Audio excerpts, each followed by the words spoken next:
наш дорогой Ваня, который действительно большое дело делает.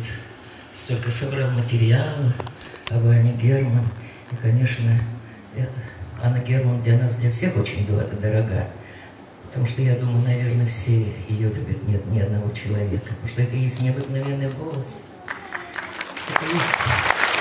Это есть та личность, которая нас всегда будет греть душу. И поэтому она в нашей памяти, она будет, и пока мы живы, и всегда мы с удовольствием ее слушаем, когда есть в этом такая есть возможность. Потому что и песни ее были великолепны, и сама она замечательна в этом. Что хочется сказать?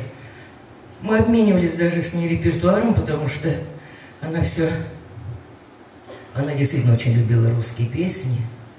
И как-то так мы друг другу пересылали. Вот одна из любимых для нее была романсов, хотя, конечно, этот романс многие, сидящие в зале, многие знают, что не все романсы были дозволены в свое время, но когда у меня вышла работа в мюзик-холле, я смогла спеть романс «Ямщик, не гони лошадей», который был запрещен, но в той трактовке, которую я сделала, она была озвучена и была принята.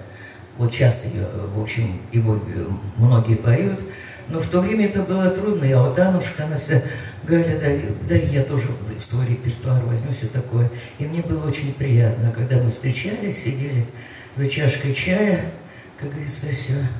Она всегда просила, чтобы я этот романс обязательно спела, потому что в тех концертах, в которых мы участвовали, естественно, я не всегда пела этот романс. Так что я, конечно, и посвящаю сегодня ей, пусть она вспомнит, дай Бог ей там, как говорится, жить да жить во славу нас, мы потому что ее помним.